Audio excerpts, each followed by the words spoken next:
The Legend of Zelda Echoes of Wisdom is one of those games I can honestly say surprised me in a good way. I expected the game to be good, but I never expected to enjoy playing it as much as I did. With the player not being at the forefront of the battles, I thought that it would get boring to always be in the back watching Echoes fight for me, but man was I wrong.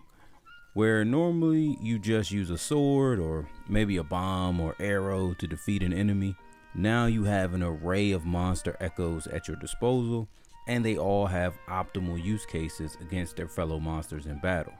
It gives a very small feeling of playing paper rock scissors against them, similar to how it is in Pokemon. But we'll discuss that aspect a little more later. First off, let's talk about just how wide open this world is to you almost from the very start.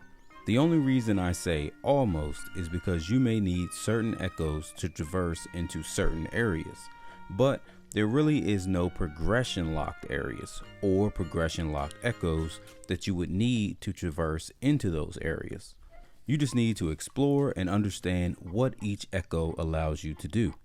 For instance, say you come across a thick line of trees. Normally in a Zelda game, those are used almost as walls in the open world, keeping you from going over to certain areas until later in the game. Not in this Zelda game though. Just summon your spider echo and you can climb right over trees and then walk on them to get right into the area that you want. And what's crazier is that you would think that spider echo would be something you get later in the game. No, you get this spider super early on, and it allows you to almost open the entire map with just its ability alone. Another great aspect of traversal is the fast travel system in this game. It works so well. Every major point of interest has a fast travel point, and there are various points throughout the map that has them as well, so you never feel obligated to walk a far distance. You can use the fast travel at any time. You don't need to be by one to use it. Just open the map and pick where you want to go. The only requirement is that you have to have activated that point previously. It really makes back travel a breeze. Also, they even put fast travel in dungeons.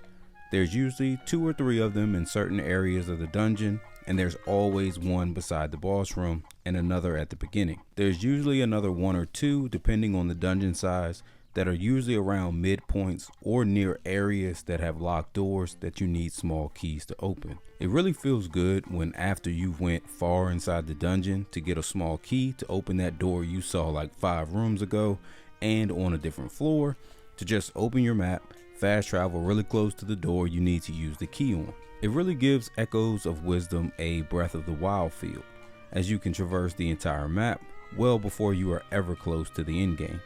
Speaking of Breath of the Wild, Echoes of Wisdom also pulls in a lot of mechanics from Breath of the Wild and Tears of the Kingdom when it comes to just physics of echoes and items interacting with each other, and feeling really reminiscent of Ultra Hand when you are combining all the echoes of various environmental objects you have in your arsenal. These objects play a pivotal part in solving the puzzles you will be faced with in dungeons in this game as well.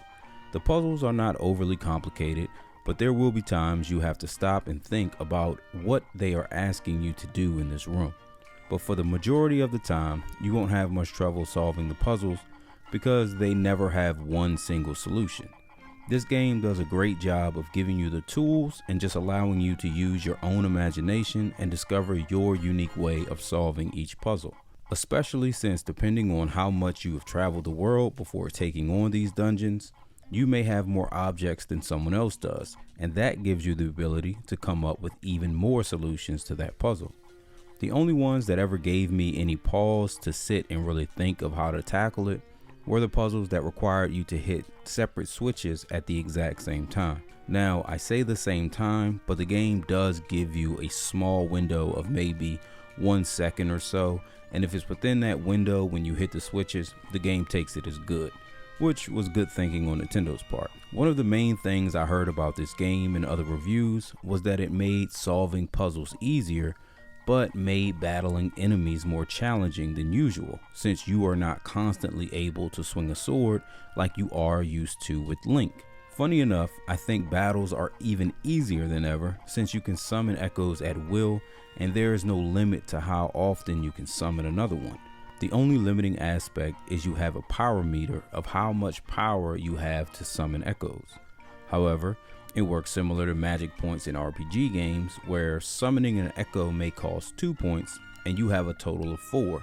So you can summon 2 of those echoes at once to fight for you, and those echoes immediately pull enemy aggro.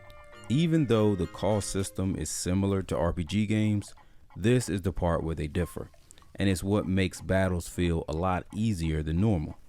Once the enemy kills one of your echoes, you instantly get those spent points back into your bucket, so each time an echo you are using to fight dies, you can resummon another one in its place again. And you can do this as much as you want with no cooldowns. You can even resummon the exact same echo that just died. This part is what made me never really worry about battles, because I never felt the enemies would ever be able to get to me. I always had a wall of echoes engaging them for me until the enemy was defeated. Then, even if for some reason I did get hit a few times and was low on hearts, you can just summon an echo of a bed and rest anywhere in the world to restore your hearts. Better quality beds restore more hearts per second. With those two things, it really is almost impossible to die in this game. Now, you would think with those two things I just mentioned that the game would feel boring with no sense of challenge. But somehow the challenge of battle has been replaced with just outright fun, and it works way too well. The sheer pleasure of watching me surround the final enemy with an army of snakes and watching them just destroy him, it's pretty hilarious. Or summoning a group of evil bats to do your bidding as you summon a bed and sleep to the screams of your enemies. Funny enough, I enjoyed doing things like that way more than I ever enjoyed any fight in any other Zelda game, because for the most part, I never felt like enemies were really difficult in other Zelda games. So even though the difficulty takes a further hit in Echoes of Wisdom, the immense amount of fun that gets introduced makes the sacrifice worth it. Echoes of Wisdom is one of those games where even if you didn't start it with the intentions of completing it, it just feels so good to play that you feel like you owe it to the game to do all the side quests there are to do. Now, for all the good that this game has to offer, the one glaring issue is the frame rate. Frame rate is all over the place and stutters are plentiful, even in areas you wouldn't expect, like in towns. For whatever reason, towns are really tough to run smoothly in this game. One thing that does help is that stutters and frame drops are rare in dungeons. So for the areas you really need to lock in, the game does run pretty good in those scenarios, mostly. But there are times in boss fights you may get stutter during certain boss moves, and depending on the echoes and the amount of echoes you are using in the boss fight too. It's really a shame that frame rate is this bad, because this game has no other weaknesses besides performance. It's one of those games that make you really hope the Switch 2 has the ability to run these original Switch games at more stable frame rates, as a lot of these games on Switch usually fall victim to the frame rate monster, especially Zelda titles for whatever reason. All in all, Echoes of Wisdom is another great addition to an already legendary line of games in the Zelda series. It's good to see Zelda herself get a great game for her to be the lead role in, especially after those awful CDI games she had the unfortunate luck of starring in. If you're still on the fence about getting this one, I cannot recommend it enough.